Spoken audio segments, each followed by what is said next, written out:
Bom, vamos lá. Vamos começar. Bom dia, boa tarde, boa noite. Eu não sei que hora você está assistindo essa aula também gravada. Professor Alex aqui, de Biologia, para dar mais sequência aí uma live dos aulões que a gente está promovendo para o Enem UERJ, né? Bom, nessa aula aqui, o tema de hoje a gente vai falar sobre genética, tá?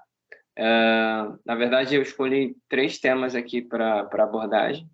Que foi a genética, biologia molecular e biotecnologia, né? São assuntos que os 3 são assuntos muito quentes, né? São assuntos que têm um peso muito grande, principalmente na prova do Enem, né? A UERJ ela é um pouco menos diversa nesses assuntos. O Enem ele é muito mais contextualizado. O Enem ele é muito mais técnico, né? Quando envolve esses assuntos aqui. E eu trouxe umas 10 questões envolvendo as 3 frentes, principalmente a parte de genética clássica, né? Mas também tem questões de biologia molecular e biotecnologia, né? Detalhe, os colegas estão aqui assistindo a aula ao vivo com a gente, por favor, na hora de tirar dúvidas, liguem o microfone, tá? Para a gente conseguir interagir melhor e discutir um pouco mais esse conhecimento aqui, tá? Bom, então, para a primeira parte, eu separei a parte de biologia molecular e biotecnologia, e a gente já vai começar com uma questão, tá? Eu coloquei essa questão aqui propositalmente porque é uma questão que abre os conhecimentos acerca de biologia molecular, acerca também de biotecnologia, tá?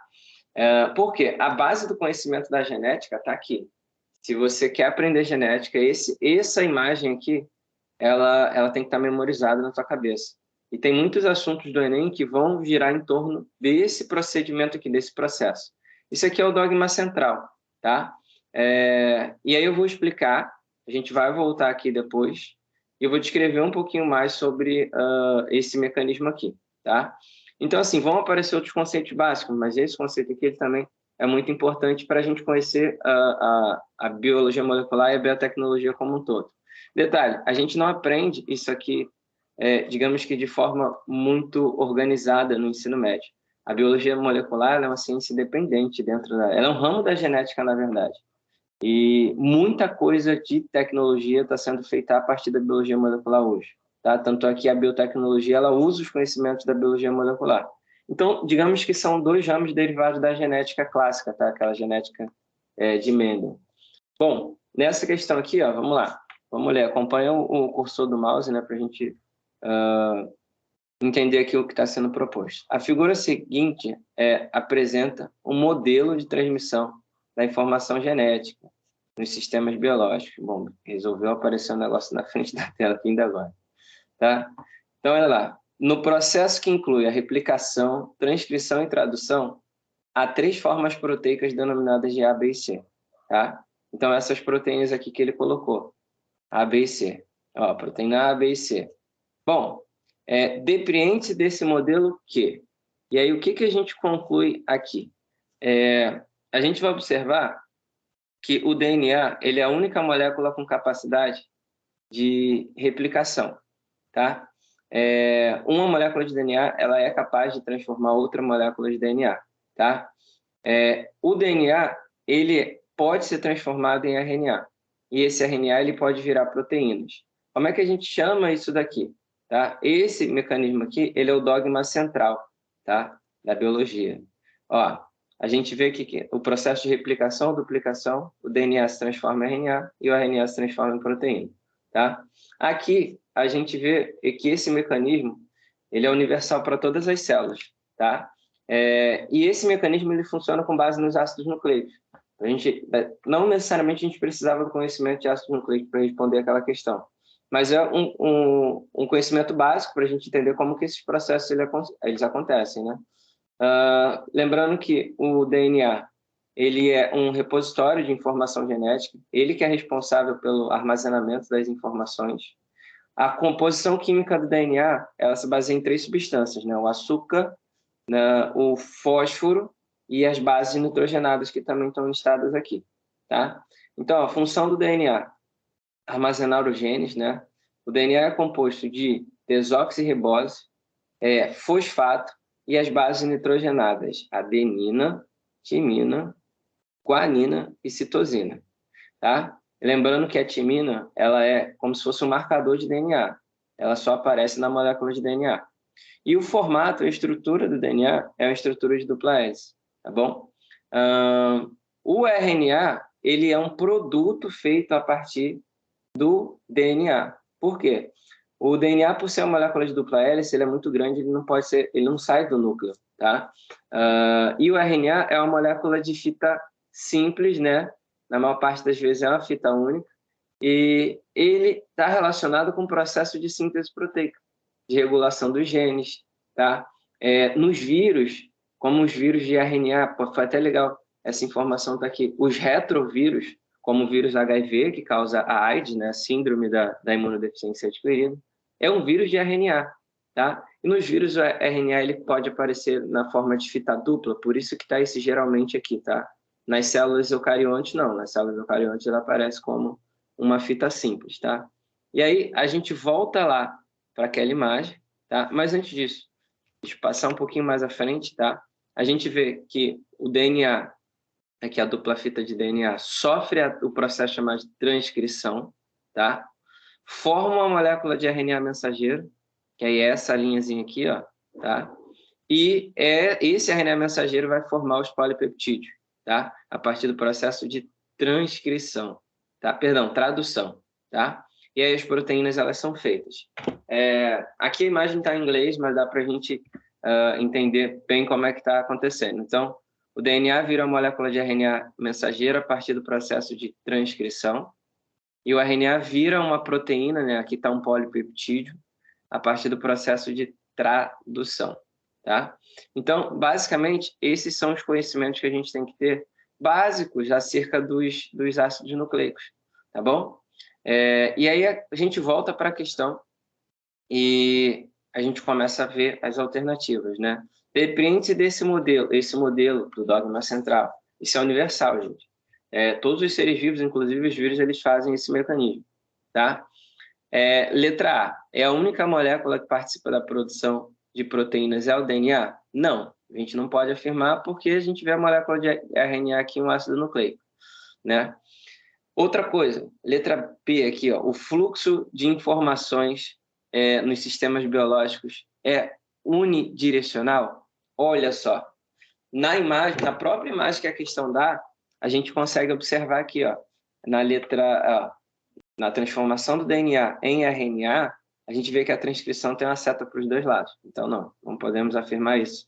Porque essa imagem aqui, ela faz uma referência ao vírus HIV, tá? O HIV, vou até anotar isso aqui como observação, tá? O HIV, ele é um retrovírus. Lembrando que o HIV causa AIDS, né? O HIV, ele é um tipo de retrovírus.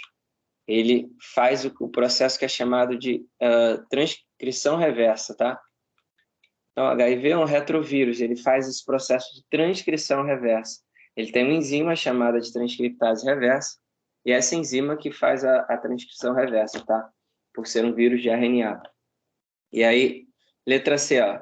As fontes de informações ativas durante a transcrição são as proteínas? Não, gente. As fontes de informações é o DNA, tá? O DNA que dá as informações, né? O DNA que contém os genes, e esses genes eles vão ser levados, né, para o ribossomo fazer a síntese de proteínas. Lembrando aqui, essa informação foi até interessante, né? Quem faz a síntese de proteínas, a organela responsável por montar essas proteínas aqui, ó, A, B e C, no citoplasma da célula, são os ribossomos. Tem ribossomos livres no citoplasma e tem ribossomos também associados ao retículo endoplasmático rugoso no citoplasma. Tem que lembrar um pouquinho aí da parte de citologia, tá bom? Então, a gente vê aqui, ó, na letra D agora, é possível obter diferentes variantes proteicas a partir de um mesmo produto de transcrição. Agora a gente chegou. Gabarito aqui é a letra D, tá? Ó, a gente tem diferentes produtos aqui, as proteínas, tá? Proteína A, proteína B, proteína C, sendo produzida, tá? E a partir desses produtos, Perdão, a partir do RNA, a gente está tendo os produtos A, B e C, tá bom? Vamos ver por que não é E? A molécula de DNA possui forma circular e as demais possuem forma de fita... Não, gente, o DNA não tem forma circular, né? O DNA, ele tem o formato de dupla hélice, né? Talvez ele queria te enganar por conta desse ciclo aqui, esse círculo aqui, mas não tem nada a ver, tá?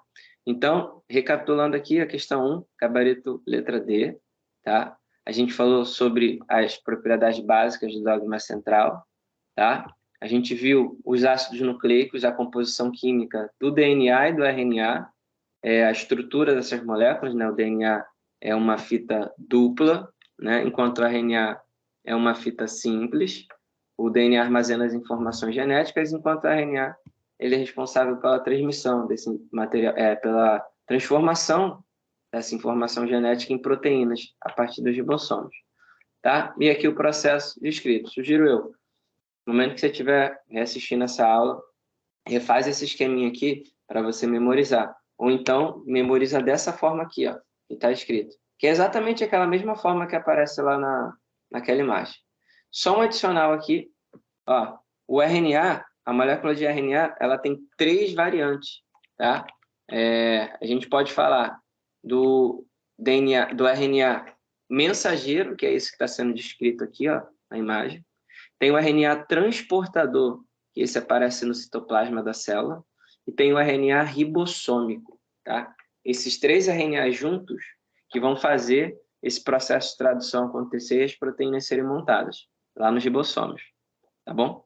Beleza pura? Então, vamos seguir aqui para a próxima questão. Lembrando que, se tiver alguma dúvida, me pergunta, Alex, por que não pode ser assim? Por que não pode ser assado? Tá? E aí, eu coloquei essa questão aqui também propositalmente para a gente entender.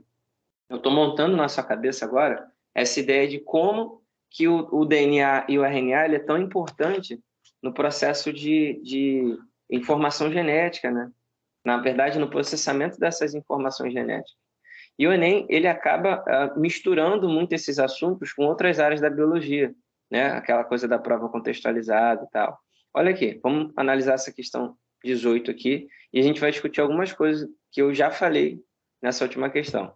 Ó, o nível metabólico de uma célula pode ser determinado pela taxa de síntese de RNA e proteínas, processos dependentes de energia.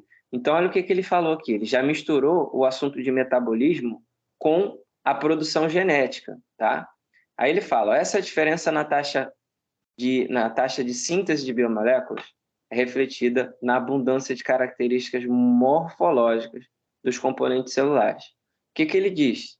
Que, a depender do metabolismo da célula, dentro da célula, as organelas, né, as estruturas, elas podem ser identificadas se uma célula tem um metabolismo maior ou menor por conta na verdade, da sua atividade metabólica, tá?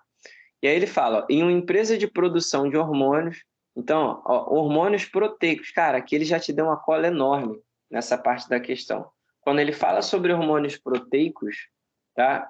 Tu já tem que imaginar, pô, como hormônio proteico, então é feito de proteína, tá? Aí ele fala, a partir do cultivo de células animais, um pesquisador deseja selecionar uma linhagem com metabolismo de síntese mais elevado, tá? Então, dentre as 5 esquematizadas aqui ao lado, qual linhagem deve ser escolhida pelo pesquisador, tá? E aí, olha só, ele quer saber o hormônio proteico, né? Então ele quer saber qual atividade metabólica de proteínas dessas células aqui vai ser mais elevada. Detalhe, tem uma cola na imagem. Ele deu uma legenda e ele deu 5 linhagens de células, tá? E aí eu vou pedir para você identificar isso agora, eu não vou dar cola agora. E com base nas organelas, aí você tem que ter o conhecimento prévio das organelas.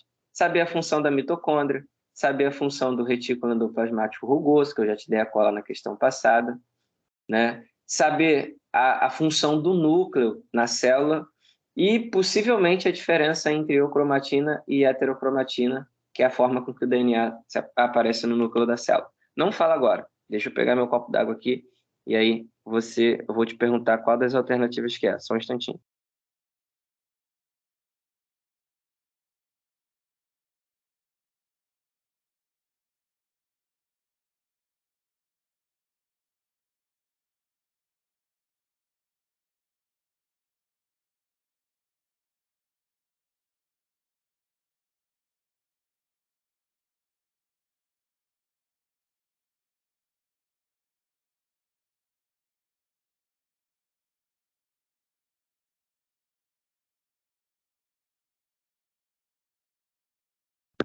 Pronto, já deu tempo.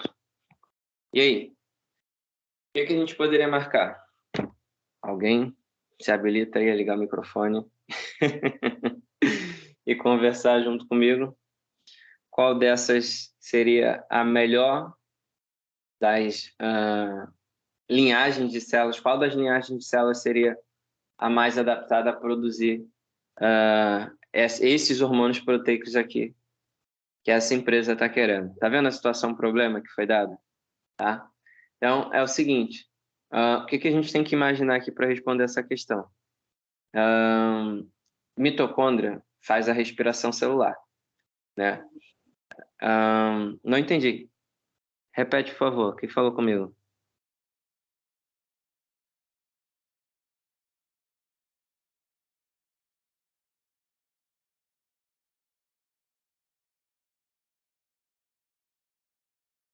Não? Vamos lá. Mitocôndria faz a respiração celular, né?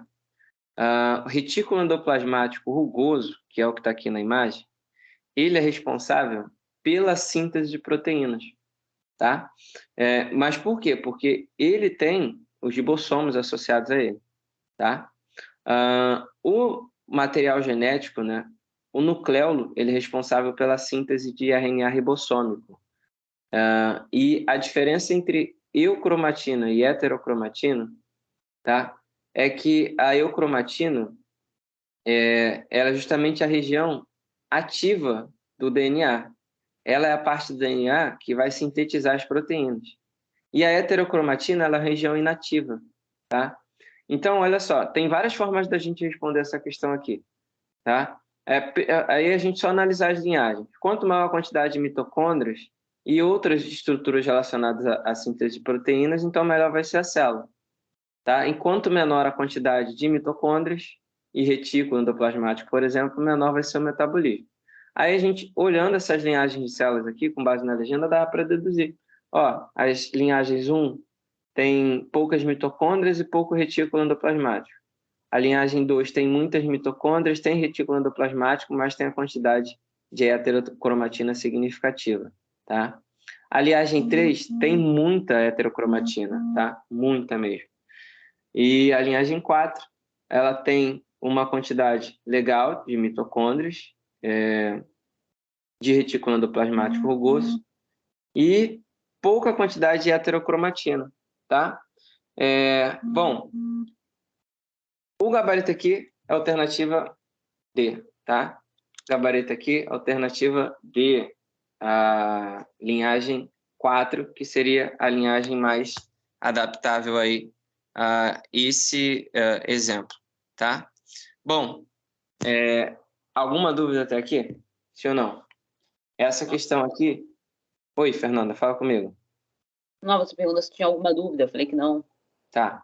Essa questão aqui, ela serve para consolidar um pouquinho mais. Tá vendo que tem um assunto de produção de proteínas aqui, esse assunto lá do dogma central, só que sendo visto de outra forma, né? Sendo visto de um ponto de vista celular, tá? Do ponto de vista das organelas celulares. Beleza? Foi. E a questão 3, ela não vai ter diretamente a ver com esse processo da síntese de proteínas, mas tem a ver com o dogma central, aquele que a gente já tinha visto lá atrás. Tá? A questão 3 mostra aqui para a gente. A palavra biotecnologia surgiu no século XX, quando Herbert Boyer introduziu a informação responsável pela fabricação da insulina humana em uma bactéria. Tá? Então, olha só, as bactérias, hoje em dia se fabrica insulina a partir de bactérias. No passado era a partir de mamíferos, né? O porco, por exemplo, a insulina do porco era utilizada para ser filtrada em laboratório e utilizada para nós, tá? Então, ó, ele introduziu a informação responsável pela fabricação da insulina humana em uma bactéria para que ela passasse a produzir a substância. As bactérias modificadas por Boyer passaram a produzir insulina humana porque receberam. E aí a gente vê aqui, ó, 5 alternativas, tá? Vou começar de baixo para cima para vocês analisarem. Olha só, o cromossomo da espécie humana. Em hipótese alguma poderia ser o cromossomo. Por quê? o nosso cromossomo, ele fica armazenado na forma de cromatina, né? E os cromossomos da bactéria também, só que o cromossomo das bactérias é um cromossomo circular, tá? Então, não teria como a gente fazer isso, tirar um cromossomo nosso, que é enorme, e colocar na bactéria microscópica. A letra D, ó, o RNA mensageiro da insulina humana. Se a gente pegar e fornecer para a bactéria o RNA direto, cara, direto o RNA mensageiro, a gente meio que está driblando o processo. Por quê? Vamos voltar lá na imagem. Olha aqui. O processo é o seguinte, a gente tem a informação genética no DNA, e esse DNA ele é usado para fabricar o RNA mensageiro, né? E esse RNA mensageiro é usado para tradução, né? Para fabricação de proteínas. Se eu pegar e colocar logo o RNA, cara, é como se a gente estivesse pulando uma etapa. É como se a gente já estivesse colocando metade do produto para a bactéria produzir. E não é assim que funciona biologia molecular, gente. Biologia molecular é o seguinte: para um ser vivo ele produzir uma informação, essa informação ela tem que estar presente no DNA, tá? Beleza? Então, ó, voltando aqui, não pode ser AD, né? O RNA recombinante. Essa técnica de RNA recombinante, ela é usada em outros processos biotecnológicos, tá? Mas a gente já viu, não é uma molécula de RNA. Na letra B, acaba forçando mais ainda uma proteína sintetizada por células humanas. Cara, se a gente quer que a bactéria fabrique a insulina, não tem como a gente já colocar a proteína pronta, né? A proteína sintetizada. Então, a gente não pode fazer isso, tá? E na letra A, que é o nosso gabarito aqui, ó, sequência de DNA codificante da insulina humana, tá? Aí é o nosso gabarito, letra A. Por que a sequência de DNA? Aí volta para a questão que eu já tinha te falado. A informação genética ela está no DNA. Ó, vamos lá. O DNA, ele tem... Cadê? Passei demais. Perdão. A função do DNA é atuar como repositório, né? É atuar no armazenamento dos genes. Então, a gente tem que tirar o gene do DNA e colocar lá, na bactéria. Incorporar isso ao material genético da bactéria. Gente, isso aqui é um processo de transgenia, tá? E aí, esse é um conceito que cai muito, a gente vai até anotar isso daqui agora, tá? Transgenia. O que é a transgenia? Quando a troca de material genético... a gente tem... O áudio está ligado, tá? Dá uma olhadinha aí no áudio. Troca de material genético... Perdão. Genético entre duas espécies diferentes.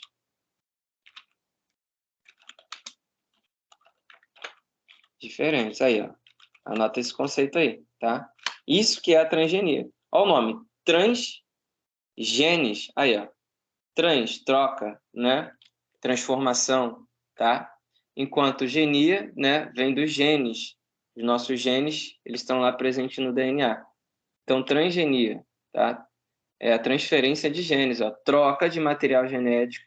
E aí, vamos deixar esse aqui entre parênteses, né? É o DNA, porque no DNA a gente tem os genes, né? Versus genes entre duas espécies. Isso que é a transgenia, tá? E aí é onde a gente entra no conceito de transgênicos, né? Os transgênicos nada mais são do que espécies que foram aprimoradas, tá? Aprimoradas a partir da biotecnologia, beleza? Isso é diferente, por exemplo, do conceito de clonagem, tá? São conceitos que aparecem em biotecnologia, tá bom? Várias questões antigas de Enem falam sobre esse assunto aqui de transgenia, e tudo isso aqui tem a ver com o dogma central, né? Isso aqui tem a ver com a produção de proteínas nas células, tá? Beleza? E para finalizar aqui, eu coloquei essa questão 20. Eu já fiz essa questão aqui em algumas aulas com as turmas regulares, né? Nem todo mundo teve aula de biotecnologia comigo, né? Das turmas pré-veste.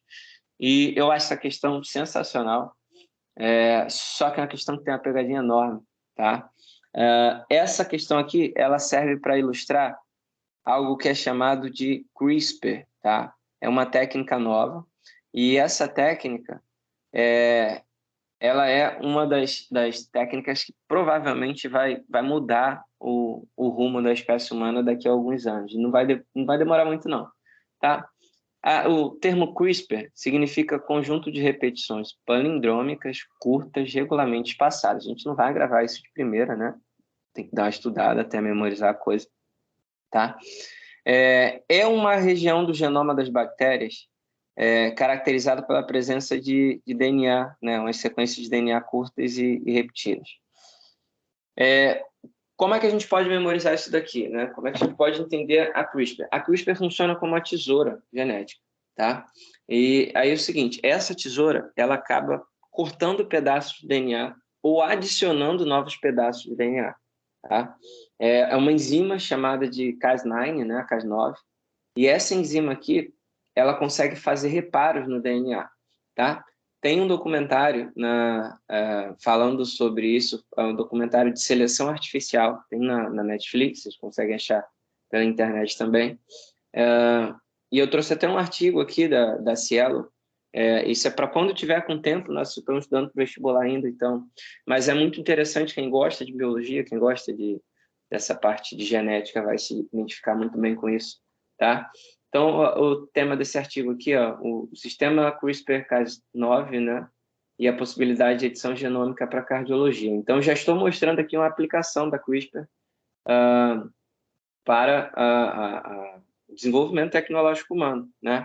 E isso aqui é uma técnica muito recente, né? Não tem mais de 10 anos isso aqui no mercado. E a Jennifer Doudna, a pesquisadora que trabalhou nessa pesquisa, e para vocês verem, já está no Enem, cara. A gente já vai fazer uma questão envolvendo a CRISPR. Então, assim, tem aplicações muito grandes da CRISPR. Edição genética, né, modificação de embriões humanos, é uma técnica que tem potencial muito grande para tratar a cura, para achar a cura de determinadas doenças, de determinados tipos de câncer e evitar que esses cânceres aconteçam. Imagina que antes de um embrião humano ser gerado, for possível em laboratório identificar a sequência de DNA, por exemplo, para o Alzheimer dentro daquele embrião e fazer um corte desse pedaço de DNA que codifica essa informação do Alzheimer. Então, olha a aplicabilidade dessa técnica, cara, é muita coisa mesmo, tá? Então, seria possível identificar essa região do DNA que causaria o Alzheimer e também retirar essa informação lá desse embrião para que esse embrião ele cresça saudável, sem a possibilidade de ter o câncer. Cara, então é uma infinidade muito, muito, muito grande de aplicações dessa técnica, tá bom? Beleza? Vamos lá, vamos voltar para a questão aqui para a gente terminar. Então, eu comecei a falar sobre o CRISPR, vamos dar uma lida aqui, ó. Uma nova e revolucionária técnica foi desenvolvida para edição de genomas. O mecanismo consiste num sistema de reconhecimento do sítio, onde haverá mudança do gene combinado com um mecanismo de corte e reparo do DNA. Aqui ele falou sobre A. Ele não citou diretamente, mas ele está falando da CRISPR, tá? E quem já leu sobre esse assunto identifica, né? E aí, ó, assim, após o reconhecimento do local onde será realizada a edição, uma nuclease corta as duas fitas de DNA.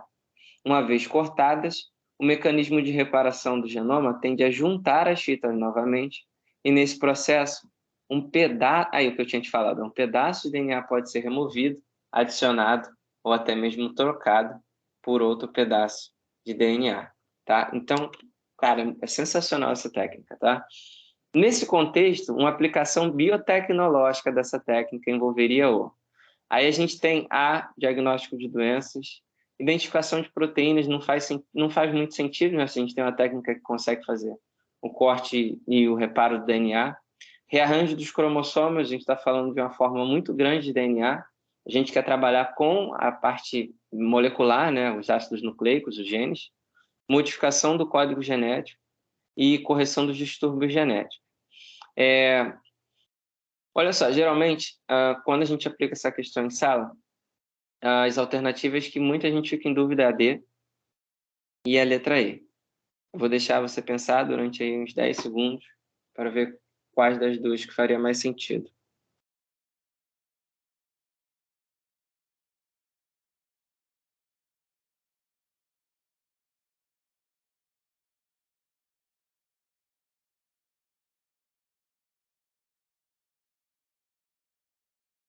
E aí? Eu acredito que seja E. Isso aí, Fernanda. Olha só. Quando a gente fala sobre, por exemplo, na letra A, para que a gente usaria uma técnica que tem como cortar e reparar o DNA para diagnosticar a doença? Se a gente já sabe o que é a doença. Deu para entender a lógica? E outra coisa, se a gente for falar, por exemplo, da letra D, se a gente for modificar o código genético, para que a gente vai modificar esse código genético? E aí é onde entra uma das aplicações da CRISPR que eu tinha te falado. Olha só, se eu estou modificando esse DNA, ó, se eu estou removendo um pedaço, estou adicionando esse pedaço, ou até mesmo trocando esse pedaço de DNA, cara, não faz sentido só modificar o código genético. A gente tem que modificar esse código Tem genético. uma finalidade, né? Exatamente, para corrigir algum problema genético que tem ali, entendeu? Então, assim, a letra D, ela não está errada, cara, e aí é onde entra o Enem, né? Sempre tem duas alternativas numa questão que te aproxima muito desse contexto do enunciado, tá? Mas a letra E, ela engloba a letra D, tá? Ela acaba sendo, né, pegando e mostrando que o DNA ele está sendo modificado para corrigir, então deu finalidade. Tá? Deu um fim para essa modificação do código genético que foi descrito na letra E. Tá? Beleza? E a gente fecha aqui esse primeiro bloco com essa questão falando sobre edição gênica. Né? E aqui, já falei da CRISPR, né? Pontos fundamentais, isso é para você anotar, né? Acerca de biologia molecular e biotecnologia. Né? Quando se fala do código genético, a gente tem que ter em mente essa coisa da duplicação, a transcrição e a tradução, tá? A gente tem que ter em mente o conceito de transgenia, beleza? Que é essa transferência de material genético. Muito se fala também sobre a clonagem, tá? Sobre a clonagem de embriões, tem questões falando sobre isso. E o teste de DNA também é um ponto fundamental quando se estuda biotecnologia, tá? Então, esses assuntos daqui é interessante revisar antes de ir para a prova, né? Eu dei enfoque aqui nos mais quentes, que tem várias questões falando sobre eles, beleza? Bom, e aí a gente entra no primeiro bloco de genética, agora sim, misturar um pouquinho a parte de genética mendeliana com a genética moderna, tá? Tem questões aqui que a gente já trabalhou em sala ao longo desses módulos aí, a gente em algumas turmas estou trabalhando no módulo de genética, né? E aí, o que a gente tem que ter? Isso aqui são conceitos indispensáveis, tá? Presença, por exemplo, dos genes. O gene é uma parte do DNA que contém informação, então vamos anotar isso aqui, ó. Parte do DNA que contém uma informação genética, tá? Que contém uma informação genética. Esses conceitos são bem básicos mesmo. Os alelos. Os alelos, eles são variações de genes. Então, variações de um mesmo gene. O genótipo é o conjunto de genes, de forma muito resumida, tá? Conjunto de genes que um organismo vai apresentar. E esses genes, é interessante falar isso aqui, esses genes eles vão formar o quê? O genoma, tá? O genoma, que é o conjunto total. Vou colocar abreviado aqui, tá? Conjunto total de DNA. É o conjunto total do DNA de uma espécie. Olha só, lembra, quando eu falo conjunto total, a gente tem que pensar assim, olha, as mitocôndrias, ela tem DNA próprio. O cloroplasto também tem DNA próprio. Então, essas organelas acaba entrando o DNA delas do genoma da célula, tá? Ele também é considerado como parte do DNA da célula, beleza? A gente tem o DNA do cloroplasto, o DNA da mitocôndria e o DNA do núcleo. Isso tudo é considerado o genoma, beleza? E a gente também tem o fenótipo, que é o resultado, tá? É o resultado visível ou detectável, resultado visível ou detectável da interação do genótipo com o meio ambiente, tá? Então a gente pode escrever isso, da interação do genótipo mais o meio ambiente. Beleza? Então, olha só. É assim que a gente guarda. A gente pode guardar o fenótipo como é isso, a interação do genótipo entre o meio ambiente. Tá? E a gente já vai ver uma questão envolvendo esse assunto aqui. Também cai questões de conhecimento básico. Por isso que eu estou descrevendo esses conceitos, para a gente ter isso memorizado. Esses conceitos eles têm que estar na ponta da língua, tá? Para a gente responder a questão de genética. E entender que tudo isso aqui vai influenciar no comportamento metabólico, por exemplo, do organismo inteiro. Tá? Quer ver? Antes de falar, né, da questão propriamente dita, a gente tem aqui a primeira lei de Mendel, tá? Acabou que eu não vou conseguir escrever aqui no quadrinho, né, as proporções, mas dá para a gente escrever. Olha só, o que a primeira lei de Mendel ela fala? Né? A primeira lei de Mendel fala aqui, ó, no cruzamento entre dois indivíduos 100% puros. Aqui eu tenho uma ervilha 100% amarela com ervilha 100% verde. Como é que a gente correlaciona isso daqui? Tá? O gene Vzão, deixa eu pegar aqui esse slide para fora. Ó, o gene Vzão aqui, ele condiciona a cor amarela e o gene Vzinho a cor verde. Só que para ser amarelo, só tem como ser amarelo se tiver dois genes Vzão, que nem essa ervilha aqui, um da geração P, ou um gene Vzão Vzinho, tá? E foi justamente isso que Mendel questionou na primeira lei, tá? Que é a chamada do monohibridismo. Ele falou assim, como é que eu cruzo uma ervilha 100% amarela com ervilha 100% verde e a primeira geração de filhos sai amarela novamente? Ele questionou o que é chamado do fenótipo, né? Ele questionou o fenótipo dessas ervilhas. Por quê? Se tinha uma ervilha verde que mandou os fatores, né, que Mendel chamava, que hoje a gente já sabe que são os genes, então esses fatores, ele tem que estar aqui, ó. Então, e a gente observa, ó, o gene Vzinho, ele está na primeira geração, tá? E aí, quando ele faz esse cruzamento de novo da primeira geração de filhos, né, ele observa o seguinte, olha, no cruzamento entre duas ervilhas amarelas, que são heterozigotas, tá? A proporção de ervilhas amarelas esperadas são 3 para uma verde, tá? E o que ele conclui disso? Ora, no cruzamento entre dois pais que são heterozigotos, né, a proporção fenotípica esperada, né, são 3 normais para um afetado, tá? E aí, seguinte, como é que a gente lê isso na genética? Tem a proporção do fenótipo, foi o que eu acabei de falar, e tem a proporção do genótipo, no cruzamento de dois pais heterozigotos, né? A proporção genotípica esperada são um homozigoto dominante, 2 heterozigotos e um homozigoto recessivo. Tu não vai fazer essa leitura sempre, né? Porque vai dar trabalho você fazer essa leitura, tá? Então, deixa eu anotar esses conceitos aqui, tá? Que seria interessante a gente ter isso aqui também memorizado, tá? Vamos lá. Deixa eu pegar e colocar isso aqui, faz parte do genótipo, né?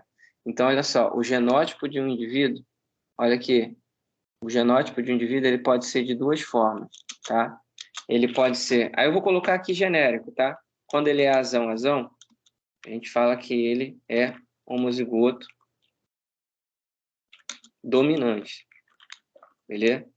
Quando ele é azão, azinho, né? Vamos fazer o heterozigoto pelo final. O azinho, ele também é homozigoto, só que ele é homozigoto recessivo, tá? Ele é homozigoto recessivo. E quando ele é azão, ele é heterozigoto. Beleza? Então, isso aqui a gente tem que ter memorizado também. Por quê? Cara, a questão ela vai falar isso contigo. Ela vai dar esses nomes para você aqui. O fenótipo do pai é homozigoto dominante. O genótipo da mãe é heterozigoto. Então, qual o cruzamento esperado entre um homozigoto com um heterozigoto? A questão vai botar isso para você. Ela vai falar assim, um homozigoto recessivo, por exemplo, com um indivíduo heterozigoto. E aí, qual o teu trabalho aqui? Cruzar esses genes, né? Não dá para a gente fazer o quadro de Punnett, mas quais seriam as possíveis combinações aqui que a gente teria? Né? A gente teria dois indivíduos, azão, né? Então eu posso falar que 2/4 aqui desse cruzamento genérico, tá, gente? É genérico. Seriam heterozigotos, tá? E teriam também mais 2/4 desses indivíduos aqui seriam homozigotos recessivos. Como é que eu posso ler isso aqui na questão?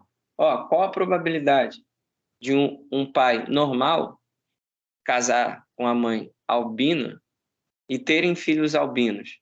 E aí é só estabelecer a relação. Toda a questão ela vai fazer isso, tá? O que a gente tem que ter em mente? Aqui o gene azão, o indivíduo vai ser normal, tá? E o gene azim, ele vai condicionar o caráter albinismo. Então, ele é recessivo, tá? Para o cara ele ser albino, como é uma doença recessiva, ele só pode aparecer assim, no formato de azinho, tá? E para o indivíduo ele ser normal, aí ele pode aparecer, azão, ou, vou botar o barra aqui, azão, tá? Beleza? E aí vai aparecer da seguinte forma. Eu exemplifiquei aqui o albinismo, né, que se trata de uma herança recessiva, tá? O albinismo ele acaba se tratando de uma herança recessiva.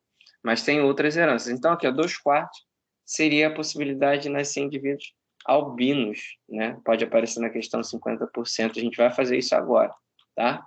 Nas questões à frente. E aqui, 50% normal. Posso colocar aqui na forma de porcentagem, tá? Então, 50% albino e aqui 50% normal. Não tem para onde correr da matemática, né? E aí, voltando aqui. Aí a gente consegue fazer a leitura da primeira lei de Mendel, que é a que mais cai, gente. As questões que mais caem são relacionadas à primeira lei. Dá para responder tipos sanguíneos com a primeira lei, dá para responder heranças sexuais, heranças autossômicas, variações dessa primeira lei, tá? Antes da gente chegar nas questões, tem a segunda lei de Mendel, tá? Na segunda lei de Mendel, a gente já enxerga uma proporção muito mais diferente. Por que ela é chamada de hibridismo, essa segunda lei de Mendel, tá? Porque no hibridismo, ao invés da gente estar analisando somente uma característica, a gente vai estar analisando no mínimo 2 características, tá? Voltar aqui, na primeira lei de Mendel, monohibridismo. Olha o nome, monohibridismo. O termo híbrido significa mistura. O que Mendel quis dizer com isso? Quando eu misturei 2 pais heterozigotos, só que essas ervilhas aqui amarelas, elas não são 100% puras. Por quê? Elas são feitas da mistura de uma ervilha amarela com outra ervilha verde. Essas daqui da geração P, elas são puras.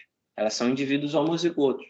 Agora, essas ervilhas aqui, elas são heterozigotos. Tá? Então, Vzão, Vzinho, elas são híbridas. E por que veio o termo mono?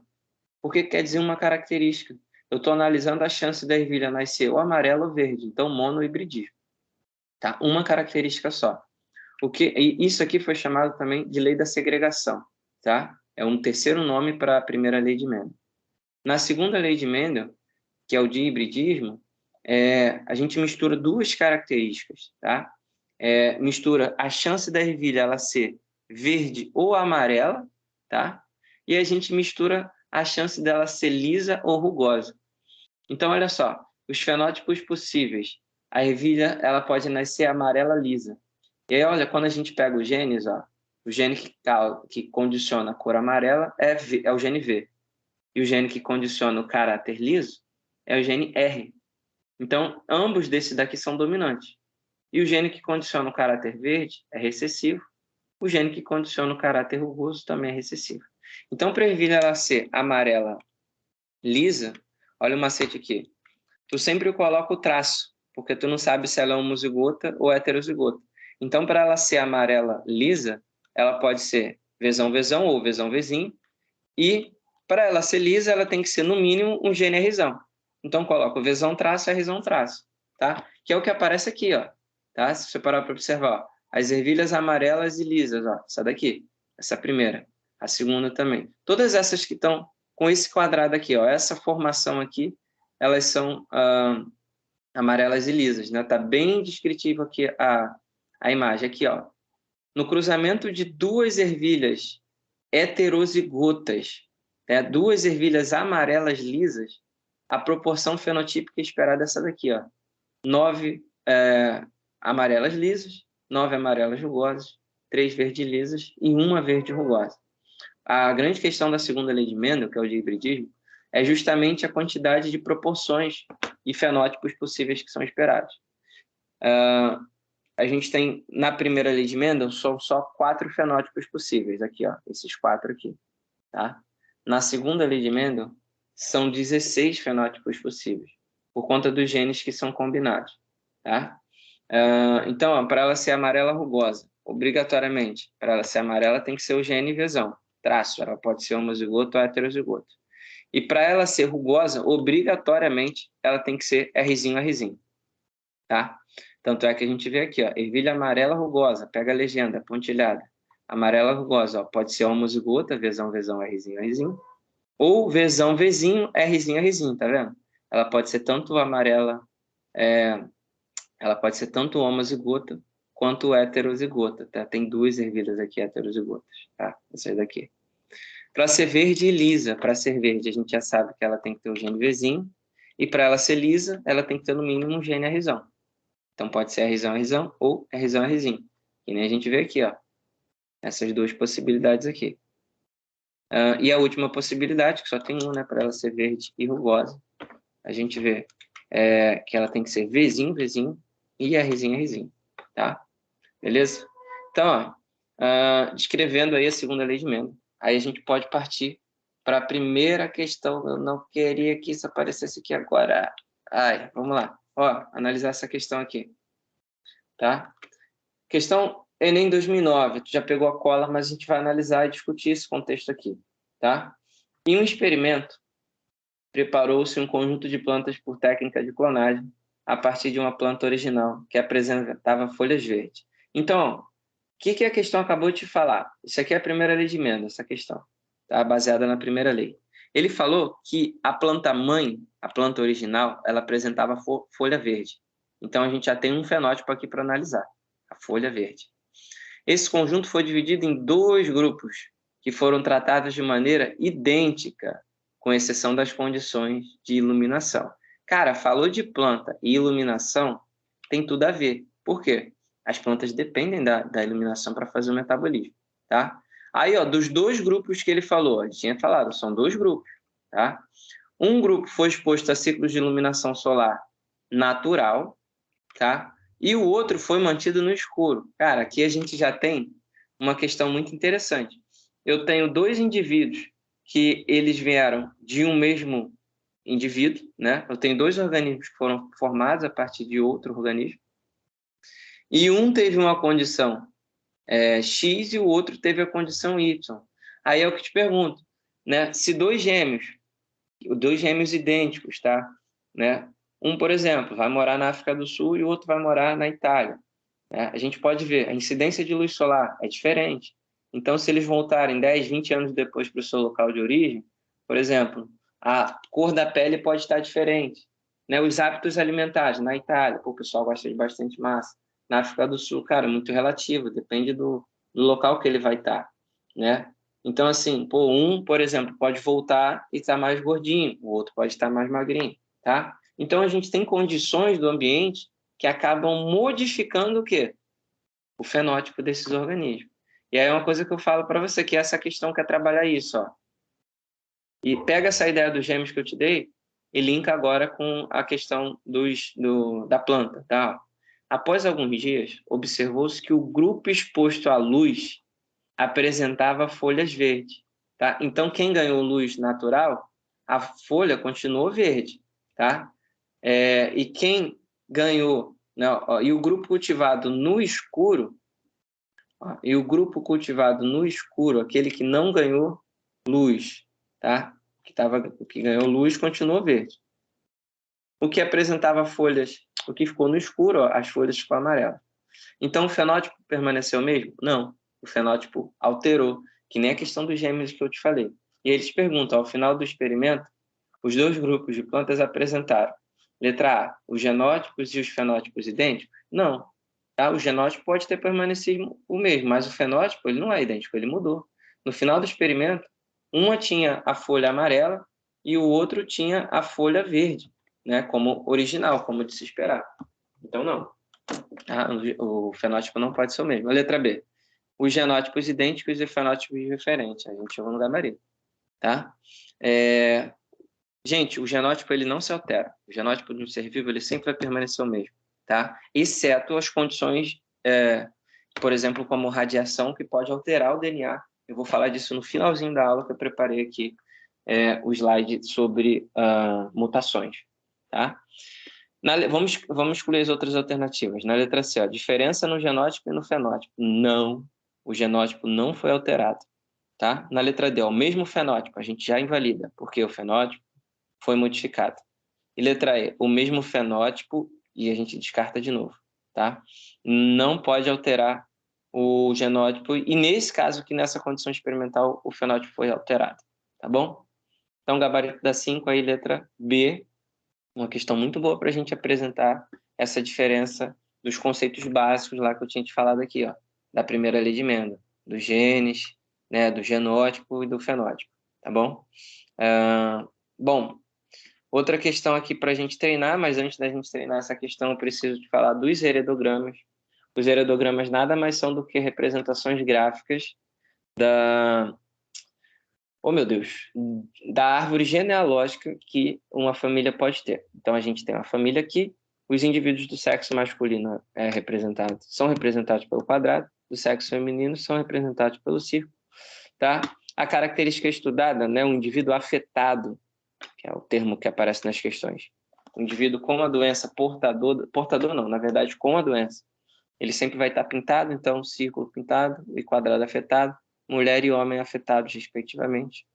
E se aparecer o losango, sexo identificado, quer dizer que a característica ela pode ser tanto no homem quanto na mulher. Quer dizer que o gênero ele não influencia, tá? Beleza? E aí, os padrões de herança, eles podem ser padrões autossômicos ou padrões sexuais, tá?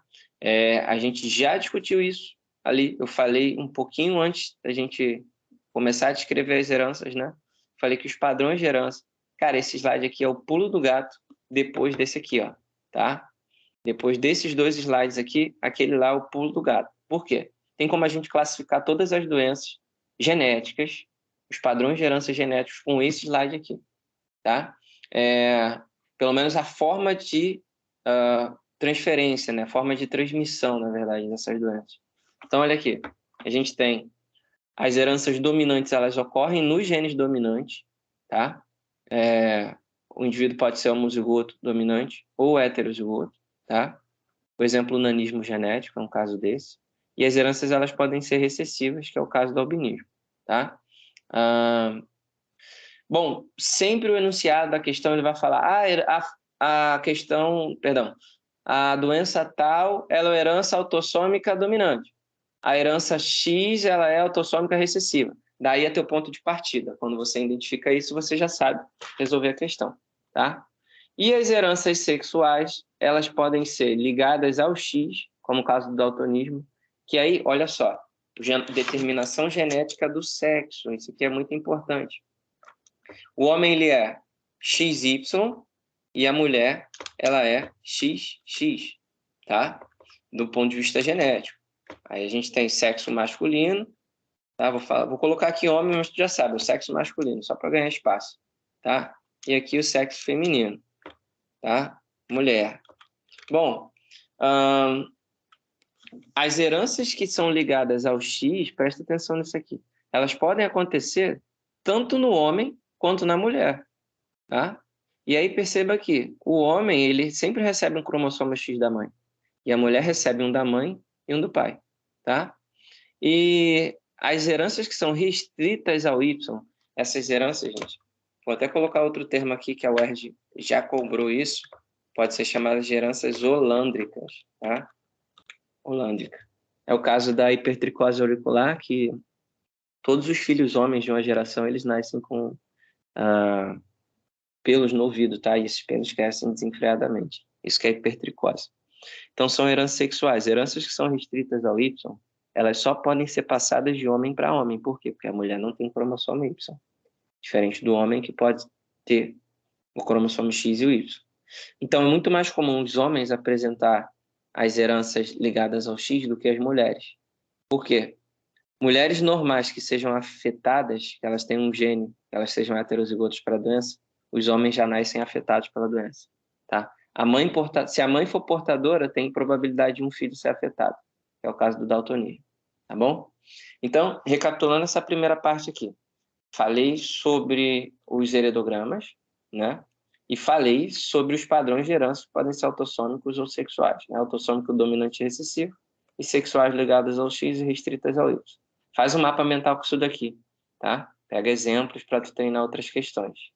E aqui a gente observa, ó, do lado esquerdo, esse lado esquerdo aqui, a gente vê uma herança autossômica dominante.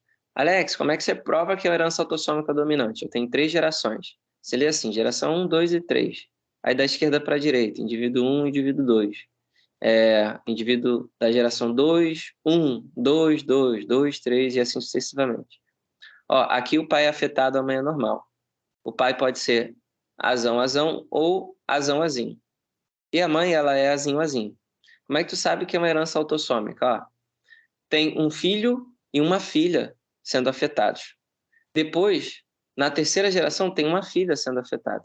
Então, nessa herança aqui, tanto homens quanto mulheres, eles podem apresentar a doença.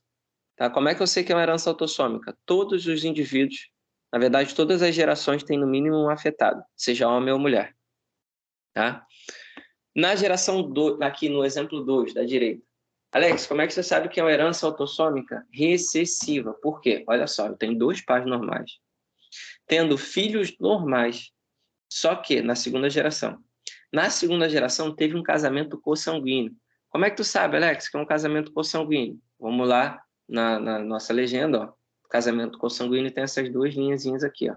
O que é casamento consanguíneo? É aquela história de familiares casando entre si, né? Tendo mistura do patrimônio genético, né? Aquela história de primo com primo, tá? E aí, ó, por eles terem um grau de parentesco muito grande, né? Olha só, eles tiveram uma filha afetada, tá? E aí eles são pais normais.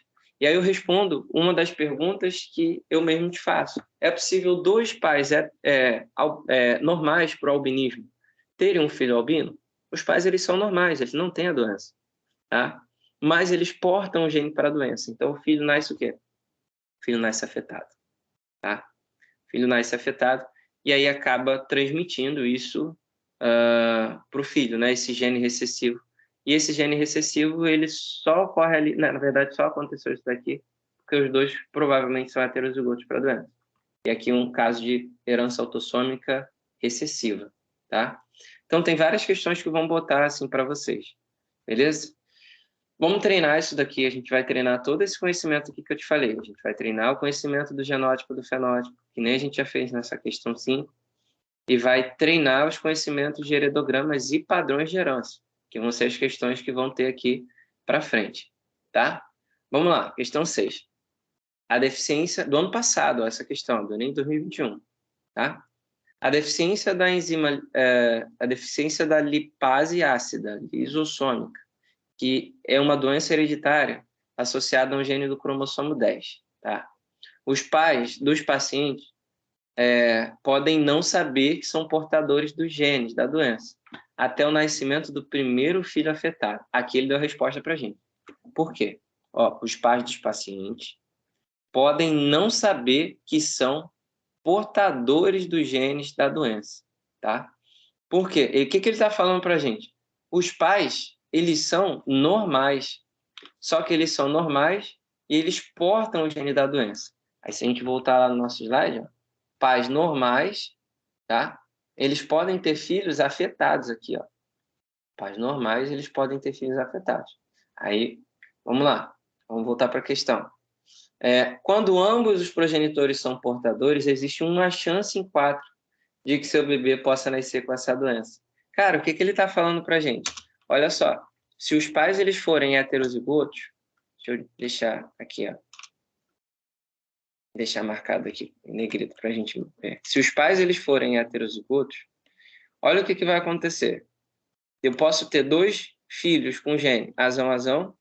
Então, o que eu falo para você? Então, 1/4 dos filhos ele pode nascer, né, azão-azão, Isso é o genótipo. Eu estou montando o genótipo agora. 1/4 dos filhos, 25%, pode nascer azão, né? Depois, eu posso misturar esse azão aqui com o azinho e o azinho com azão. Aí vai ficar assim, 2/4 azão, azinho, tá? Deixa eu tirar isso daqui que acabou ficando fora do formato, né? E ainda pode aparecer um filho que vai ser o quê? Azinho, azinho, tá? 1/4, né? Um dos 4 filhos, ele vai nascer azinho, azinho. Cara, isso é a primeira lei de Mendel, tá? Olha aqui. Quer ver que é a primeira lei de Mendel? Vamos lá. Ó, na primeira lei. Uma ervilha nasceu homozigota dominante, vezão, vezão. 2 ervilhas nasceram vezão, vezinho. E uma vezinho, vezinho. Tá? Se eu fosse considerar, por exemplo, nessa questão aqui da lipase, né? Lipase é ácida lisossômica, né? O gene azão, as pessoas são normais, tá? Vou colocar aqui do lado. O gene azão, as pessoas são normais. Vixe, calma aí. O gene azão, as pessoas, elas são normais. Normal. Quem tem o gene azinho, para essa doença, ele é afetado, tá? Ele tem a deficiência da lipase. Então, afetado. Cara, a gente já estabeleceu um parâmetro, isso é a primeira lei de Mendel. Quem tiver os 2 genes azinho vai ser afetado pela doença. Que foi o caso desse primeiro filho aqui, ó. Tá vendo? Tá? Essa é uma doença de caráter, pô, de cara, a gente já vê, né? Quando apenas 1/4 dos filhos é afetado, né? É uma herança autossômica recessiva, tá? É uma herança recessiva, beleza? Por que eu não posso falar que ela é dominante? Por quê? Porque é a menor parte dos filhos que foram afetados.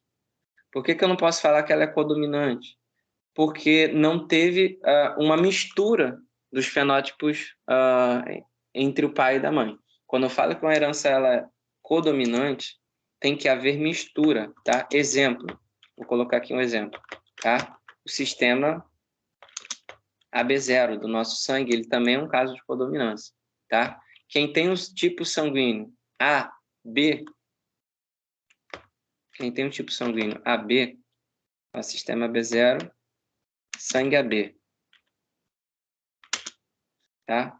O genótipo desse cara, ele vai ter a mistura do sangue do pai com o sangue da mãe, tá? É mais ou menos isso aqui, ó. A mãe poderia ser A e o pai poderia ser B, tá? Ele daria essa mistura aqui, beleza? É um exemplo de codominância isso daqui. O herança de poligênica, tá? Eu só vou colocar aqui o tipo, a representatividade, que seria a herança para nossa cor de pele, tá? Ou cor dos olhos, mas cor de pele, a nossa cor de pele é um caso de herança poligênica. São vários genes que determinam a nossa cor de pele, não é só um não. Um exemplo de polialelia, eu também posso considerar o tipo sanguíneo, tá? Que são vários alelos. A gente pode ter 3 variações, a pessoa pode ser A, a pessoa pode ser B, ou pode ser O, né? Ainda assim pode ser AB, né? O indivíduo AB. Então, são vários genes para determinar uma característica. Qual é a característica ali? É o tipo sanguíneo. Aí se chama de polialelia, tá? Outro nome que pode aparecer aqui, tá? Alelos múltiplos, beleza? Tem muitas questões que colocam esse termo aqui também, polialelia, ou alelos múltiplos.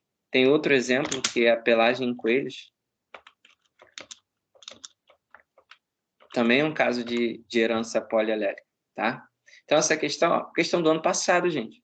Uma questão do ano passado perguntando para você sobre a primeira lei de Mendel. Quem fez a prova do ano passado sabe que essa questão aqui caiu na prova, tá?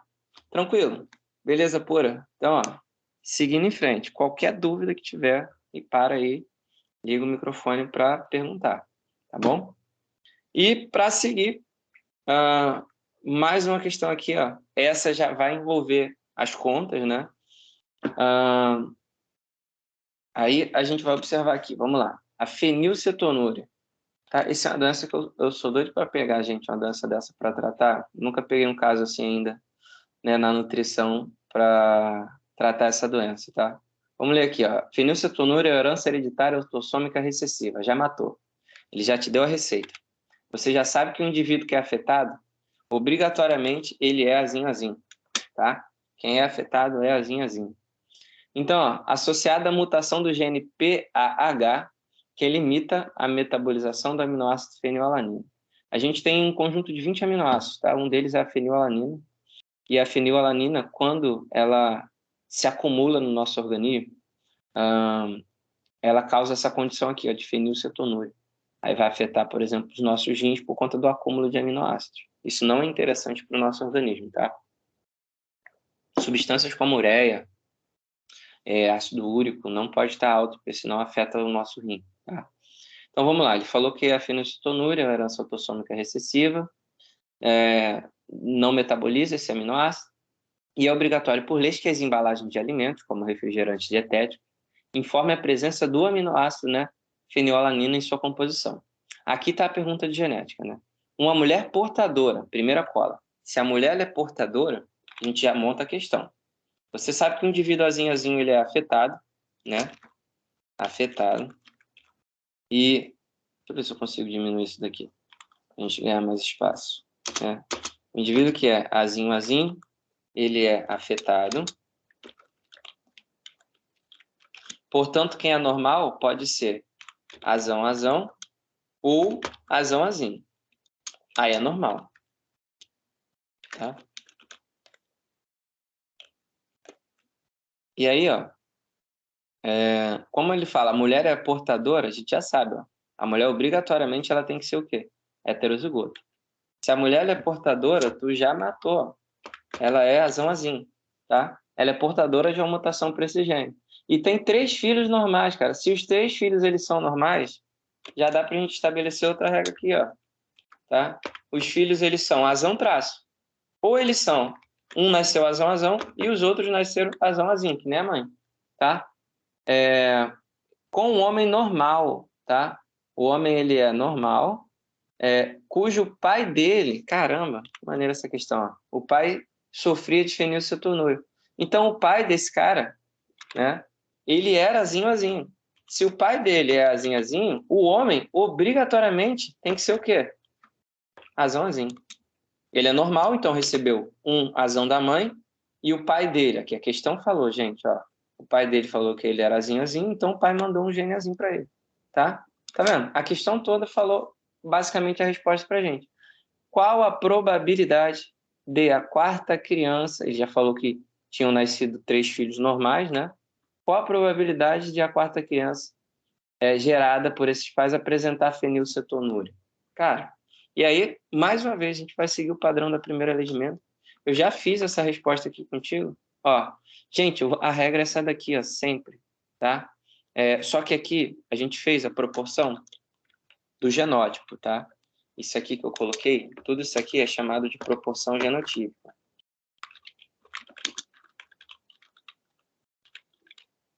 Genotípica, tá? No caso, a gente vai fazer lá, naquela questão, a gente vai fazer a proporção fenotípica, tá? Como é que ficaria a proporção fenotípica aqui? Ó, o cruzamento, só um instante, deu errado aqui. O cruzamento ficaria assim. 2 pais heterozigotos, e aí, como ele já falou, 3 filhos normais, a proporção é essa daqui. Seria de 3 filhos normais, tá? 3 filhos normais para a doença, normais, e 1/4 azinho, né? Vou colocar aqui azão traço, né? Que pode ser azão ou azão, né? Homozigoto dominante ou heterozigoto. 3 filhos normais para 1/4, né? Ou 25%, filhos azinho afetados, né? Com fenilcetonúria, que é a doença que ele falou no enunciado, tá? Isso é a proporção fenotípica. Tem 3 filhos normais para 1 filho afetado. Cara, a questão te deu. Ela te deu a cola. O gabarito aí, letra C. A probabilidade é de 25%. Tá? Tranquilo? Como é que eu poderia enxergar isso aqui com o padrão da primeira lei? Ó, aqui, na primeira lei de Mendel, ou quando dois pais eles são afetados, heterozigotos, nascem 3 filhos normais para um afetado. 2 ervilhas amarelas heterozigotas, nascem 3 ervilhas amarelas e uma verde, que é a característica recessiva. Gente, para doenças da espécie humana, não existe essa coisa do... A doença dominante e a doença recessiva. Na realidade, o que acontece é que existem muito mais pessoas com cor de pele normal na população humana do que pessoas com albinismo. Então, ter pele normal, ter pele sem alterações é uma característica considerada, entre aspas, normal. E ter pele com albinismo, né, é uma característica recessiva, porque ocorre em menor proporção. E é isso que ocorre, tá? As heranças, na verdade, elas são chamadas de dominantes ou recessivas por conta da proporção que elas ocorrem nas populações, tá? Então, já fiz aqui a questão 7, beleza? Gabarito aí, letra C. Qualquer dúvida aqui você me para, beleza? E agora, essa questão aqui também eu acho muito interessante, muito mesmo, é a questão do ano passado. Ó, é uma questão também envolvendo a primeira lei de Mendel, e o enunciado ele é matador dessa questão, tá? Olha só, vamos entender o contexto dessa doença que está no mesmo enredo, tá? Da última questão. Ó, em um grupo de roedores, a presença de um gene dominante azão determina indivíduos com pelagem na cor amarela. Então ele já falou, quem é azão é amarelo. Ó, azão é amarelo, beleza? Entretanto, em homozigose, esse alelo ele é letal, ou seja, provoca a morte dos indivíduos no útero. Então, não nascem, né, roedores que são homozigotos. O que ele está falando para a gente? Ó, quem é azão, né, ele morre, cara. Então, a gente não vai considerar os indivíduos azão. Tá? Ó, em homozigose, ele é azão, ele é letal. Então, não vai ter indivíduos homozigotos, tá? Ou seja, provoca a morte, né? Já o alelo recessivo, azinho, não é letal, tá? E azinho, portanto, determina a presença de pelos pretos, tá? Então, a gente já estabeleceu aqui a relação de dominância, tá? Azão é amarelo, azinho é preto. Só que não nascem indivíduos azão. Então, a gente só vai trabalhar com 2 possibilidades, né? A gente vai trabalhar com a possibilidade de nascer indivíduos azinho, né? Ou indivíduos azinho, tá? Homozigotos recessivos. Azão morre, tá? Aí, ó, vamos lá. Com base nessas informações, considera o heredograma. Está aqui o heredograma. A legenda a gente já sabe, ele é só legenda, né? Cadê? Ó? Só que ele coloca aqui, né? Quadrado é o macho com a pelagem amarela e o círculo a fêmea com a pelagem amarela, né?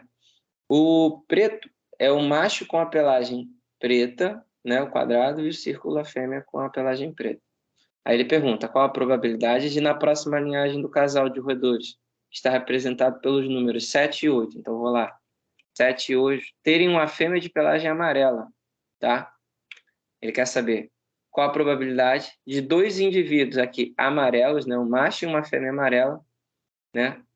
Terem uma fêmea com a pelagem amarela, tá? Aí é que tá agora a questão, né? Ele quer saber, né, os 2 pais aqui. Como é que eu determino isso?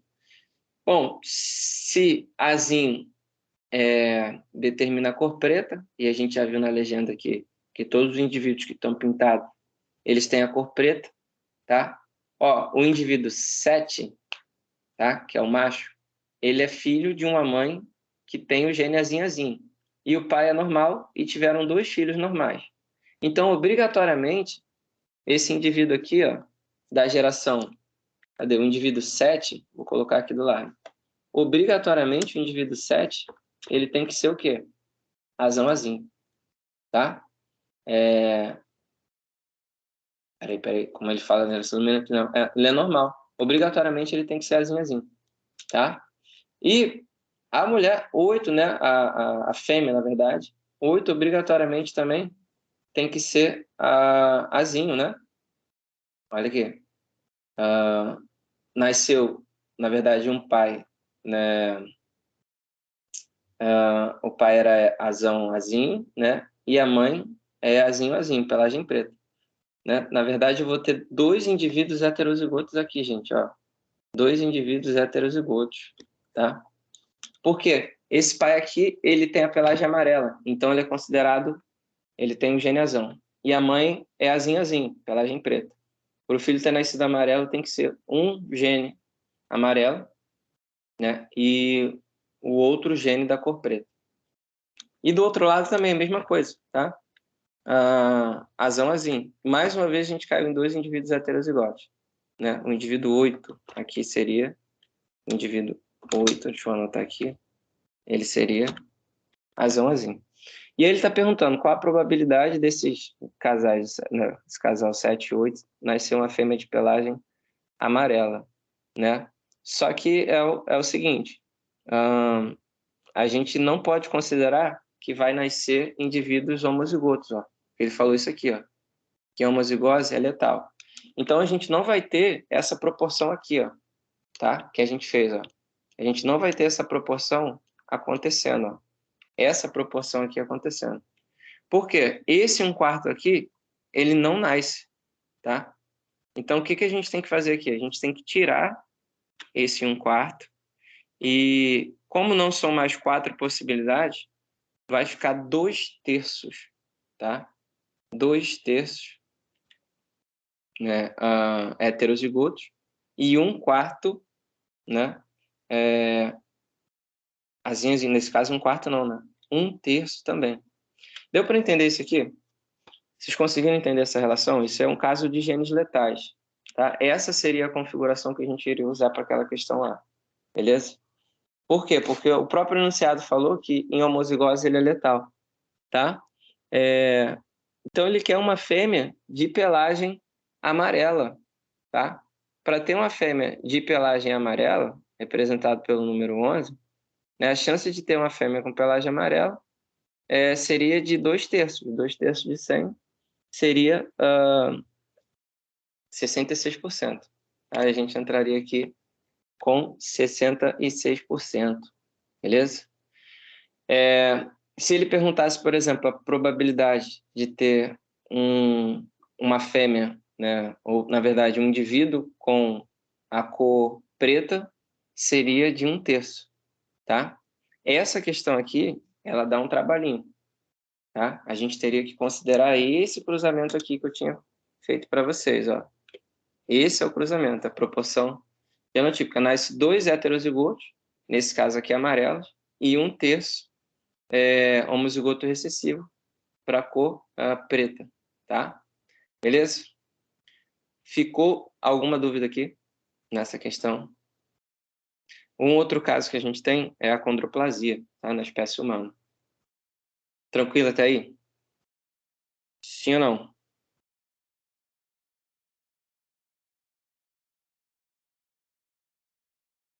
Não muito. Fernanda, conseguiu entender essa daqui? Mais ou menos.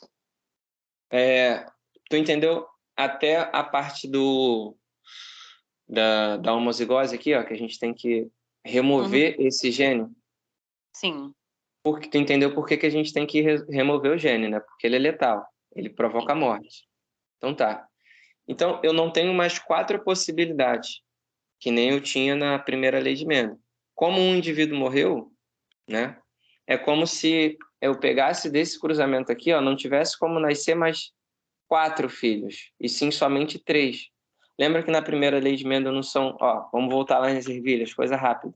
Se eu voltar lá nas ervilhas, não são 4 possibilidades? Certo? Então, ele não fala que quem nasce azão, homozigoto, morre? Sim. Então, esse camarada aqui, ele seria excluído. Ao invés de terem 3, a gente só... Perdão, ao invés de terem 4 filhos, a possibilidade agora é só ter somente de quê? 3. E aí, o que você tem que fazer? Igualar esse 3 a 100%. Entendeu? E aí, a questão, ela pede justamente isso. Para a gente igualar esse 3 a 100%. Tá? Quando a gente iguala esse 3 a 100%, a gente vê que 2/3, aí é só fazer a proporção, né? Aí já passa para matemática. 2/3 de 100% é igual a 66, né? 66,6, está quebrado. E 1/3 de 100 é 33%. Entendeu? Por isso que a questão não dá aquelas proporções que nem a gente viu nessa questão aqui, ó. Por exemplo, né? Não dá 0, 25, 50, 75 e 100. Beleza? A questão ela dá quebrada, ela dá valores quebrados justamente por conta da remoção desse indivíduo homozigoto aqui. Beleza? Ok. Tranquilo? Se ele perguntasse a probabilidade de nascer um indivíduo com a pelagem preta, por exemplo, um indivíduo com a pelagem preta seria 33%, né? Porque só nasceria 1/3 azinho, tá? E a probabilidade de nascer um indivíduo com a pelagem amarela, aí seria 2/3, tá? Beleza? Gabrito aqui, letra D. Tranquilo? Bom, essa aqui foi essa última questão aqui do bloco de genética, tá? Dessas questões aqui sobre genética mendeliana. Aí a gente vai para o último bloco da aula de hoje, que são as mutações, tá? Vai ser um assunto bem breve. Coloquei 2 questõezinhas aqui para a gente fechar, beleza? As mutações, por definição, elas são alterações na estrutura do material genético, tá? As mutações, elas podem ser classificadas de acordo com a origem dessas mutações. Elas podem acontecer de forma espontânea, quando ocorrem erros, por exemplo, na replicação do DNA, que foi o caso ali da fenilcetonúria que eu descrevi para vocês. É uma doença por mutação, tá? A gente tem outras heranças, como a anemia falciforme, seria um exemplo disso, tá? De uma mutação espontânea acontecendo. E também tem as mutações induzidas, tá? Essas mutações induzidas, elas são causadas por alterações provocadas por agentes mutagênicos, tá? Aí isso eu já tinha dado um exemplo também, né? Excesso de radiação ultravioleta pode causar câncer de pele, né? Mulheres fazendo ingestão de medicamentos que não têm o efeito comprovado durante a gestação, pode provocar anomalias cromossômicas, né? Anomalias no feto, por isso que se fala muito sobre o consumo, né? Tem um exemplo prático disso, infelizmente, que é a talidomida.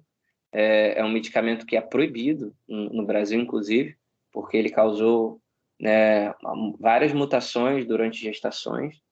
E fatores como alimento, né? A gente fazer uso de gordura hidrogenada, que a gente vê nos refrigerantes, no sorvete, são exemplos de agentes mutagênicos, tá? E os radicais livres, que são produzidos no nosso próprio corpo, isso, infelizmente, é um processo natural. Naturalmente, as nossas células produzem o oxigênio demais, né?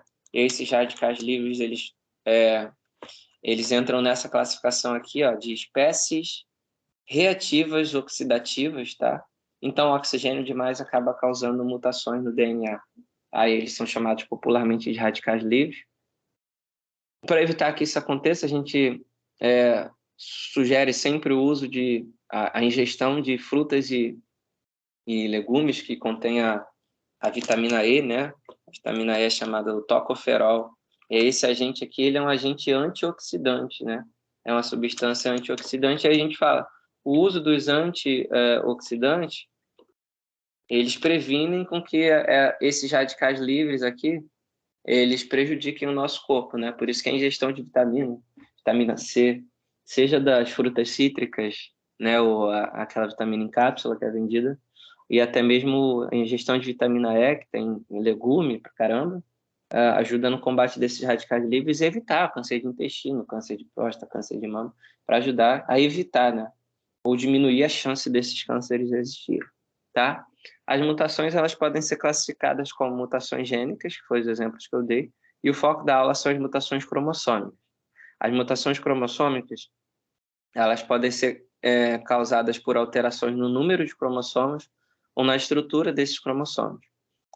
A prova pergunta sobre as duas, mas a que cai com maior frequência são as mutações numéricas, que são as chamadas de euploidias e aneuploidias, que são coisas que a gente até conhece, mas não sabe que é classificado desse jeito, tá?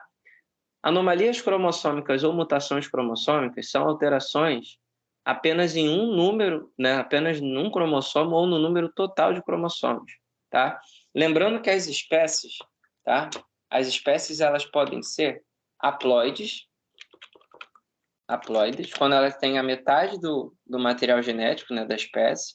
Os gametas são haploides, ou diploides, tá? Nós, por exemplo, as nossas células da pele, as nossas células de tecidos, elas são diploides, beleza?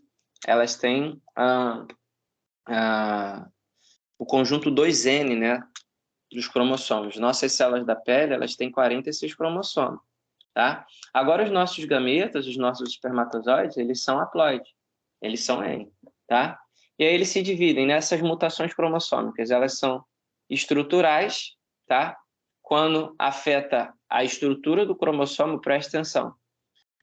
Tem as deleções quando um gene ele é deletado no cromossomo. As duplicações, quando um gene ele é duplicado, tá? As inversões, quando ele sai, por exemplo, de um local A para o local B. E a translocação é quando ele é tirado de um lugar e colocado em outro lugar. Aí a gente fala que é uma translocação, ocorreu uma translocação de um gene. Ele foi mudado de um lugar para o outro gene e causou alguma alteração, alguma mutação cromossômica. Então, isso aqui são alterações estruturais. Perceba, olha só, é muito importante você memorizar isso para entender a lógica das mutações. As alterações que elas são estruturais, tá? Elas alteram apenas um cromossomo. Então, guarda assim. As alterações que elas são estruturais, elas alteram apenas um cromossomo. As alterações que elas são numéricas, elas alteram o número total de cromossomos de uma espécie, tá? Beleza? E aí, ó, quando a gente fala alteração no conjunto total dos cromossomos, o nome disso é uma euploidia, tá? Por exemplo, nós somos espécies diploides, tá? Nosso material genético, ele é feito de um espermatozoide e um óvulo que tem N cromossomos, tá? Quando a gente pega, por exemplo, e um óvulo só, o óvulo, vou colocar aqui entre parênteses, um óvulo, ele pega, vou colocar aqui que tu vai entender nas triploidias. Um óvulo, ele tem quantos cromossomos? 23, tá? O espermatozoide, ele tem 23. Agora, se dois espermatozoides, eles fecundarem um único óvulo, vai ser isso aqui, ó. Por exemplo, tá? É só um exemplo didático. Vai ser dois espermatozoides, né? Cada um contendo 23 cromossomos, e o óvulo tendo 23 cromossomos. Cara, 23 mais 23 mais 23 não dá 46. E a nossa espécie, ela tem apenas 46 cromossomos, tá? E esses 46 cromossomos é o número total, é o nosso padrão, tá? Quem é N, no caso da nossa espécie, é igual a 23, que é o caso dos nossos gametas, tá bom? Então, isso não pode acontecer, ó. Essas triploidias aqui, elas são alterações no número inteiro haploide de cromossomo. E aí, o indivíduo, ele vira um indivíduo, seria um indivíduo 3N, tá? Porque ele tem 3 conjuntos cromossômicos. Isso é a triploidia, tá? Isso não pode acontecer. Por quê? Vai ser abortado, tá? Então, triploidia, tetraploidia, as poliploidias são exemplos de euploidias. Como é que eu classifico isso? Bem devagar. É uma mutação cromossômica numérica do tipo euploidia. Por quê? Porque ocorreu uma alteração no conjunto inteiro de cromossomos, tá? Isso é uma euploidia. Quando é uma aneuploidia, tá? É alteração no número de cromossomos decorrentes de erros que ocorreram na divisão celular, tá? Aí eu coloquei aqui o exemplo da síndrome de Down, tá? É uma síndrome cromossômica, que é chamada de T21. Acho que eu coloquei a imagem aqui, tá? Ó, vamos ver a imagem aqui. No caso da síndrome de Down. Opa, deixa eu voltar aqui, quase dei spoiler. Ó, no caso da síndrome de Down, ela é uma trissomia do 21, tá? E aí, olha como é que é o cariótipo. Lembrando que o cariótipo é a forma que a gente mostra o DNA de um organismo. tá? Ó, o cariótipo desse indivíduo, ele tem 47 cromossomos. Por quê? Olha só, se a gente for olhar o cariótipo, são 23 pares de cromossomos. É uma mulher, tá? Como é que eu consigo afirmar que é uma mulher? Por quê? Aqui no par 23, eu tenho 2 cromossomos X. Não estou vendo o cromossomo Y, então eu posso afirmar que é uma mulher, tá? E como é que eu sei que é a síndrome de Down, né? Porque é a trissomia do 21, tá? Olha aqui, ó, no cromossomo 21, eu estou observando aqui, ó, onde eu estou passando o cursor do mouse, que tem 3 cromossomos ao invés de 2 somente. E em todos os cromossomos, eles ocorrem aos pares, porque a gente herdou um do pai e um da mãe, né? Então, são 23 pares. Aqui no par 21, a gente tem 3 cromossomos. Por isso que o nome é o quê? Trissomia. Tem 3 cromossomos no par 21. Como é que fica o cariótipo desse indivíduo? Se for mulher, 47, XX, e aí eu indico que é 47, por quê? Mais 21. Lá no cromossomo 21, tem um cromossomo a mais, tá? Se for homem, mesma coisa, só que é XY, né? 47 mais 21, beleza? Isso indica que no par 21 tem um cromossomo a mais.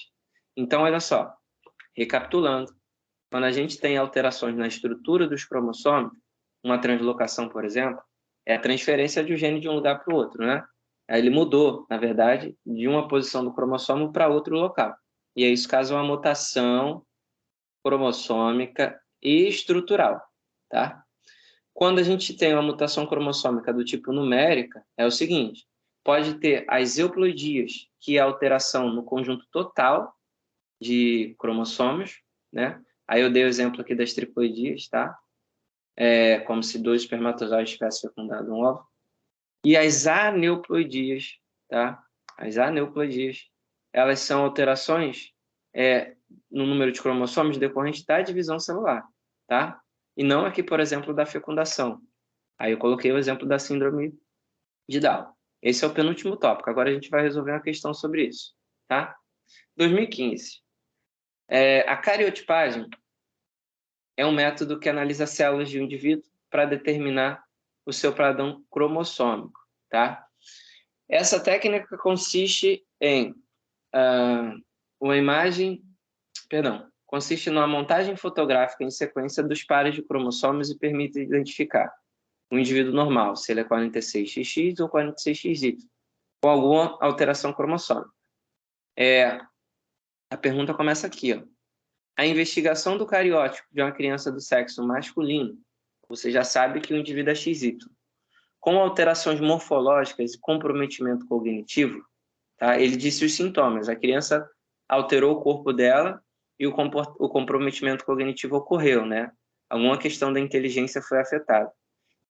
Para essa criança, ela apresentava a fórmula cariótipa, tá? Cariotípica, 47, XY mais 18. Tá? Então, ele falou para a gente que ele tem um cromossomo a mais e esse um cromossomo a mais afeta o par de cromossomos 18. Ele tem um cromossomo a mais no par 18. E aí eu vou deixar vocês responderem. A alteração cromossômica da criança deve ser classificada como...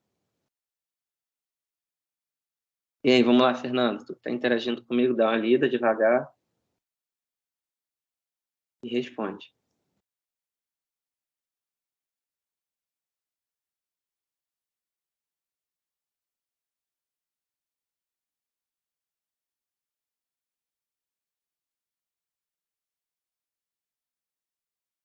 A numérica, né? Exatamente. Alterou, perfeito. Alterou o número de cromossomos, tá? Tem um cromossomo a mais. Então, a gente já elimina a alternativa A e a alternativa D. Não é alteração estrutural, tá? Não teve modificação de genes dentro de um cromossomo apenas, tá? Teve uma alteração numérica, excedeu o número de cromossomos. E aí lembra, as mutações cromossômicas elas podem ser estruturais ou numéricas. Aí basta a gente descobrir agora se ela é uma euploidia ou uma aneuploidia. Entendeu? Vamos voltar lá para a questão. Ela é uma euploidia? Ocorreu alteração no conjunto total ou uma aneuploidia? Ocorreu alteração em apenas um par de cromossomos, né? Decorrente de erros da divisão celular? Aneuploidia. Isso aí. Qual o gabarito? Gabarito B. Opa, Não, lê de novo. perdão. É E. Isso, letra E, tá? Gente, gabarito aqui, letra E. Foi uma alteração numérica do tipo aneuploidia. Lembrando que as euploidias, elas são alterações no conjunto total de cromossomos, né? Se fosse uma poliploidia, quer dizer que o indivíduo ele tem vários conjuntos cromossômicos, que não foi o caso do listado aqui. E a aneuploidia quer dizer que apenas um dos pares de cromossomos ele recebeu ou a mais ou a menos um conjunto cromossômico. Tá? Eu sei que dá trabalho para memorizar isso, mas questões de mutações, as mutações elas são complexas mesmo. Tá? Então, gabarito da 9, alternativa E. E para fechar, né, a questão 10, a última questão aqui da nossa listinha, tá? Vou ler com vocês de novo para a gente fazer.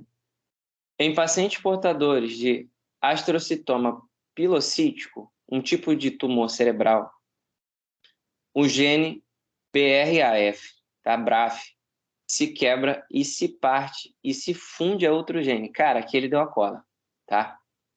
Aqui ele deu a cola na questão. Olha só,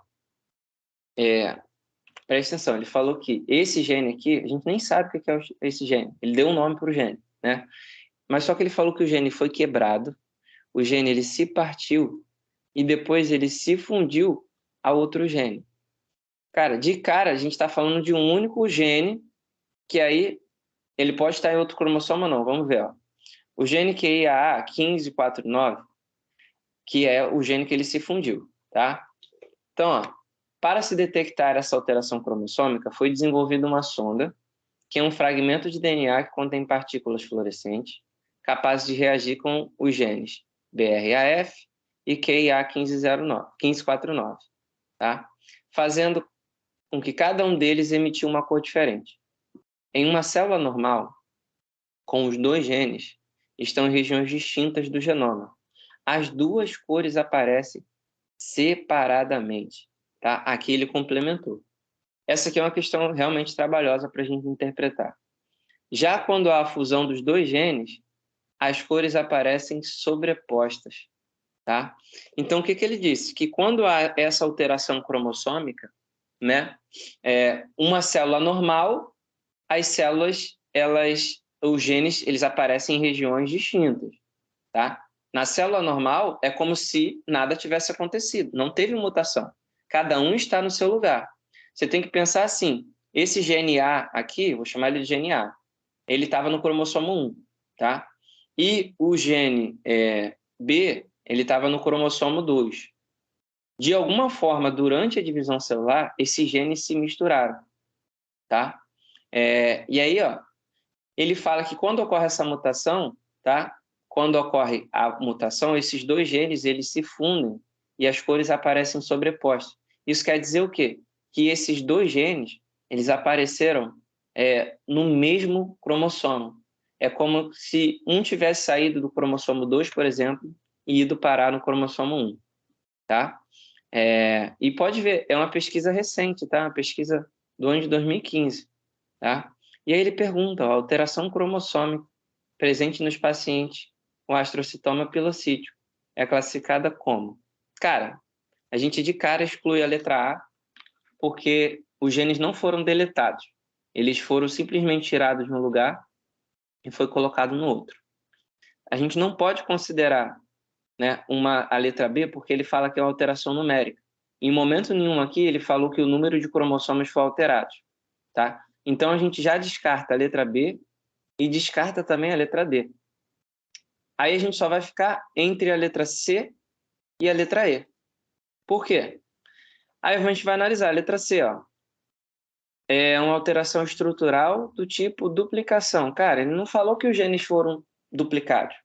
Ele falou o seguinte: esses dois genes eles foram fusionados e as cores elas apareceram sobrepostas, tá? Então eles não foram duplicados. né? Esses genes, eles foram o quê? Eles foram translocados, tá? Foi uma alteração estrutural do tipo translocação.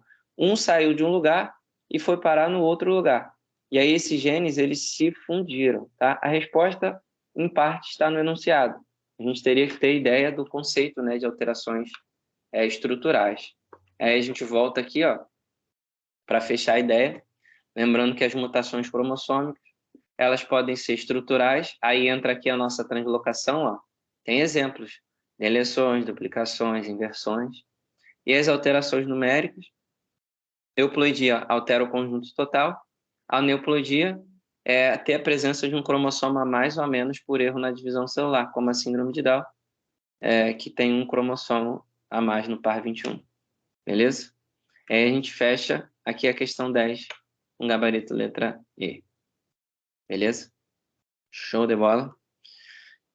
Ficou alguma dúvida? Fernanda, manda aí. Alguma dúvida? Sim ou não? Não, tranquilo. Tranquila essa? Foi mais tranquilo? Do que a questão 9? Pessoal, então, basicamente, é isso, tá? Fechando aqui, nessa aula a gente abordou muita coisa, tá? A gente falou sobre os conceitos básicos em biologia molecular. A gente viu como a transcrição, a tradução do DNA é feita, né? A gente falou sobre o conceito de transgenia e como que a transgenia é feita. A gente também falou sobre a CRISPR, né? As técnicas de edição gênica. Vimos a primeira, a segunda lei de Mendel, né? Falamos sobre os heredogramas, né? Como que eles são importantes na interpretação. Falamos também sobre como que acontecem os padrões de heranças autossômicas e sexuais, né? As heranças dominantes e as heranças recessivas. E agora, no finalzinho da aula, a gente falou, como eu prometi, né, nas últimas aulas, sobre as mutações cromossômicas, né? A gente viu as mutações estruturais e as mutações numéricas, e também diferenciou o conceito de aneuploidia e euploidia, né? Que são alterações cromossômicas numéricas, beleza?